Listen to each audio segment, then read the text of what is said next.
नमस्कार दोस्तों, आज हम लोग बात करने जा रहे हैं एक नया न्यूज़ जो अभी बहुत चर्चा पर है और भारत के हर लोगों को ये न्यूज़ देखना चाहिए, हर लोगों को जानना चाहिए, क्योंकि अभी हमारे केंद्र सरकार के द्वारा एक नया कमीशन का गठन हुआ है। ठीक है, और वो हमें देखना चाहिए क्या है वो कमीशन, किस तरह से वो वर्क करता है, इसमें कितने लोगों के लिए बेनिफिट्स हैं, कौन लोग इसके लाभ ले सकते हैं और कौन लोग हैं जो इसके टच में आ सकते हैं। तो आज हम लोग बात करने जा रहे हैं एक पे कमीशन।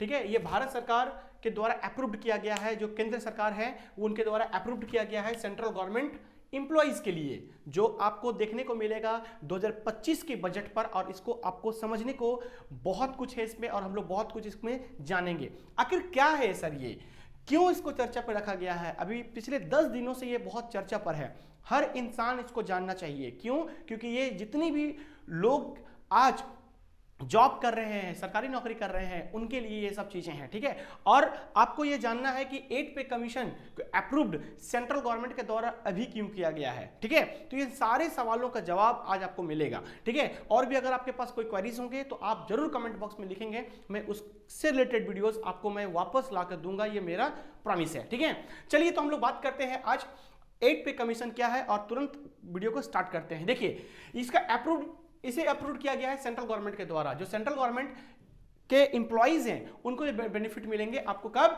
2025 के बजट पर। इसकी मंजूरी जो है वो सेंट्रल गवर्नमेंट के द्वारा हुआ गया है। ठीक है, किनके? तो हमारे जो कैबिनेट मिनिस्टर हैं, ठीक है, अश्विनी वैष्णव, उन्होंने 16 जनवरी 2025 को इसकी घोषणा की है। ठीक है, इनकी घोषणा में उन्होंने कहा और उन्होंने ये बताया कि सभी केंद्र सरकार के जितने भी कर्मचारी हैं और जो पेंशनधारी है उनको लाभान्वित किया जाएगा, उनको बेनिफिट्स मिलेगा। आखिर ये क्या है सर वेतन आयोग?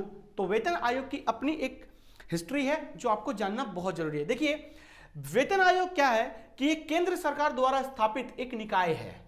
ठीक है, ये एक निकाय है जिसमें पहली बार वेतन आयोग का गठन 1946 में किया गया था, 1946 में इसका गठन किया गया था।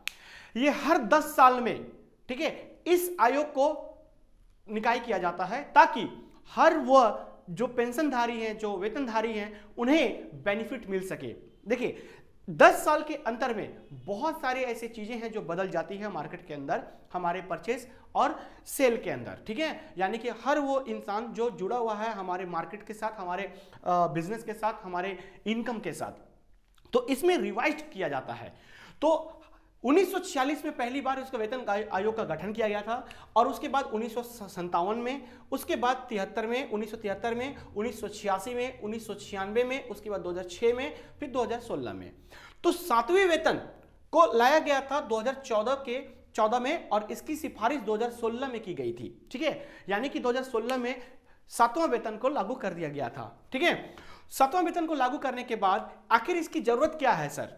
तो इसकी जरूरत है कि कर्मचारियों का जो वेतन है उनके ढांचे में बदलाव किया जाए। देखिए, मान लेते कि हमारा सैलरी जो है, ठीक ना, आज से 10 साल पहले कुछ था, तो इन 10 सालों में हमारा जो एक्सपेंडिचर करते हैं, हम जो कमाते हैं उससे टैक्स पेमेंट करना होता है, उसके बाद जो सेविंग करना होता है, उसके बाद जो हम लोग मार्केट में खर्च करते हैं, जाहिर सी बात है कि हमारा सैलरी तो उतना ही है लेकिन खर्च ज्यादा है। ठीक है, अब इन खर्च को मेंटेन करने के लिए इस आयोग का गठन किया जाता है हर 10 सालों पर। और ये सिर्फ और सिर्फ सेंट्रल गवर्नमेंट का ही नहीं, ये सेंट्रल गवर्नमेंट जब करती है अपने सैलरी धारक को, यानी कि वेतन धारक को, पेंशन धारक को, तो कहीं ना कहीं इसका इफेक्ट हमारे राज्य सरकार में भी आ जाती है। तो राज्य सरकार भी इसमें कर लेते हैं। ठीक है, या करते हैं। तो इसका क्या है कि इसका वेतन के ढांचे में बदलाव लाना है और इसकी समीक्षा और सिफारिश इसमें किया जाता है। जितनी भी सरकारी कर्मचारी हैं उनके वेतन, उनके भत्ते, ये भत्ते क्या होते हैं? भत्ते का मतलब होता है अलाउंसेस।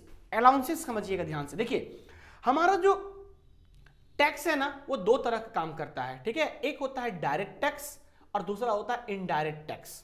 ठीक है, डायरेक्ट टैक्स में रिटर्न फाइलिंग होती है, वो सब लोग आते हैं पूंजीवादी लोग, ठीक ना, जो बहुत पैसे कमाते हैं, जैसे सैलरी वगैरह हो गया, वो ये सब सारे के सारे रिटर्न फाइल में डायरेक्ट टैक्स में आते हैं।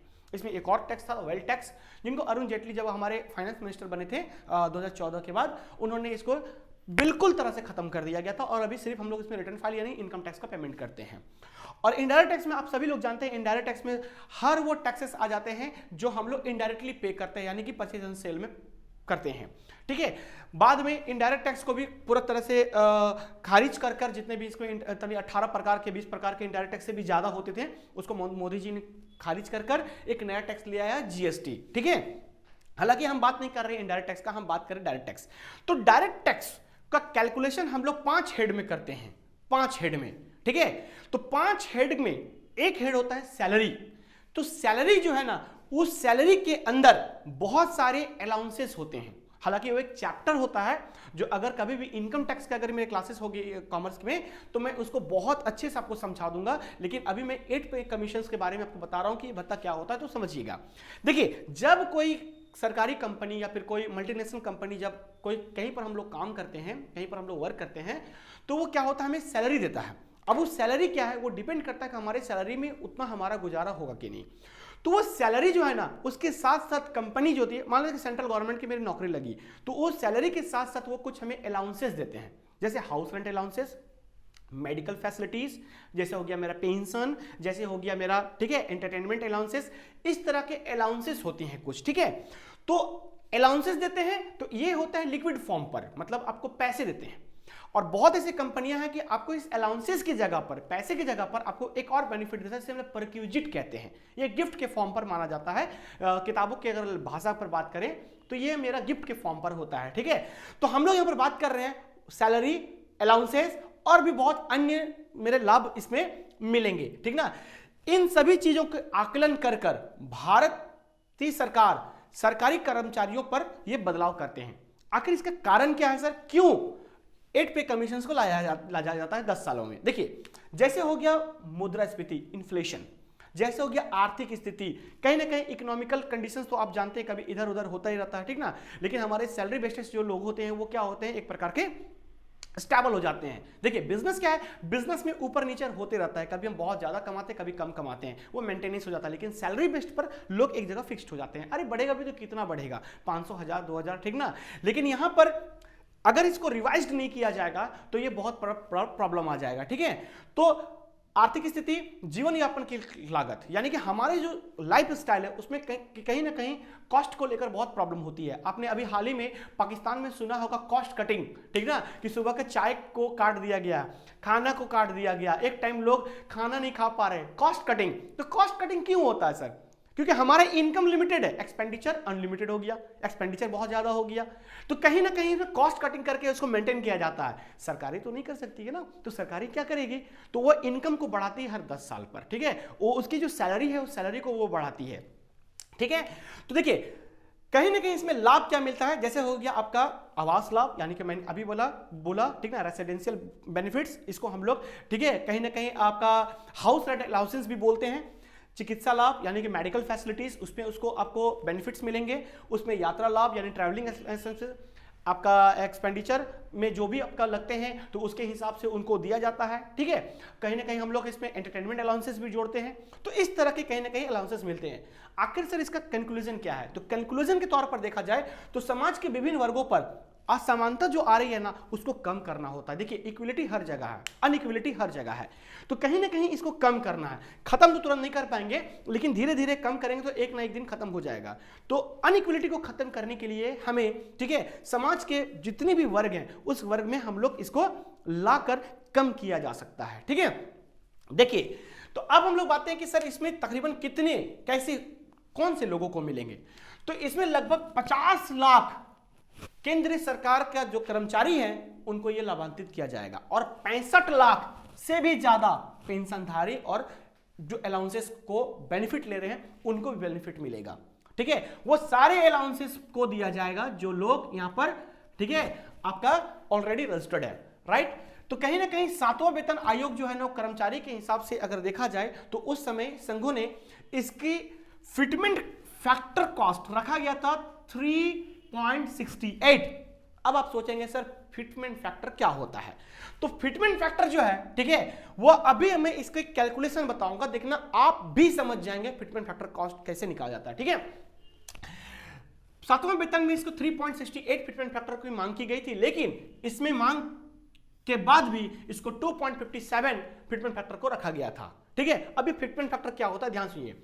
फिटमेंट फैक्टर एक मल्टीप्लायर टूल होता है, ठीक है, जिसको हम लोग बेसिक सैलरी के साथ मल्टीप्लाई किया जाता है। देखिए जैसे कि मान लेते हैं कि हमें न्यू सैलरी निकालना है, ठीक ना, न्यू सैलरी निकालना है, अभी की नया सैलरी मेरा क्या होगा, तो न्यू सैलरी निकालने के लिए, ठीक ना, न्यू सैलरी निकालने के लिए हम लोग जो बेसिक सैलरी है, बेसिक सैलरी, उसमें हम लोग मल्टीप्लाई करेंगे फिटमेंट फैक्टर को, फिटमेंट फैक्टर को, ठीक है। मान लेते हैं किसी प्रकार से कि अगर किसी का बेसिक सैलरी 5,000 रुपए है, एग्जांपल है, ठीक ना, ये मनगढ़ंत एग्जांपल है, तो बस इसको लोग ज्यादा ये मत कीजिएगा, ध्यान से खाली देखिएगा और आपको एक कैलकुलेशन के तौर में समझा देता हूं, ठीक है। 5,000 रुपया मेरा अगर बेसिक सैलरी है तो इसकी फिटमेंट फैक्टर कितनी हो गई, 2.57, ठीक ना। जब इसको हम लोग मल्टीप्लाई करेंगे तो यह मेरा हो जाएगा क्या, न्यू सैलरी, और न्यू सैलरी पर अगर देखा जाए तो 12,800, ठीक है, आई थिंक 70 रुपए, ठीक ना, 50 रुपए, 12,850 रुपए, ये मेरे हो जाएंगे न्यू सैलरी। समझ गए बात को। तो कहीं ना कहीं अगर देखा जाए तो 8 पे कमीशंस हमारे भारत के जितने भी लोग हैं उनके लिए एक बेनिफिट साबित होकर आएगा। अच्छा, इसमें एक और मैं बात बता देना चाहूंगा कि केंद्र सरकार द्वारा ये जो आयोग है, ये मतलब उनके लिए ये कोई मैंडेटरी नहीं है, वो कर भी सकते हैं और नहीं भी कर सकते हैं, ठीक है। मतलब ये जरूरी नहीं है कि वो अगर इन्होंने 8 पे कमीशंस को लाया तो वो 100% होगा ही होगा, ठीक है। ये उनके लिए एक्स्ट्रा बर्डन है, क्योंकि आप समझ सकते हैं कि जब वो 50 लाख केंद्र सरकारी कर्मचारी को और 65 लाख पेंशनधारी को अगर वो दे रहे हैं तो ये केंद्र सरकार के जो आपका जमा कोष है, ठीक ना, उनके जो खजाना है उस पर कितने बड़ा बर्डन पड़ता है, ठीक है। तो ये बहुत सारी चीजों को देखने के बाद इसके कैलकुलेशंस को निकाला जाता है और इसको दिया जाता है। आई होप सो कि आपके बहुत सारे डाउट्स इसके क्लियर हुए होंगे और 8 पे कमीशंस के बारे में आप बहुत जानेंगे। अगर आप कोई भी क्वेरीज हो, कोई भी कंडीशन हो तो जरूर आप कमेंट बॉक्स में लिखेंगे, मैं उसके अलग से वीडियो लेकर आऊंगा और आपको भी समझा दूंगा। तब तक के लिए धन्यवाद।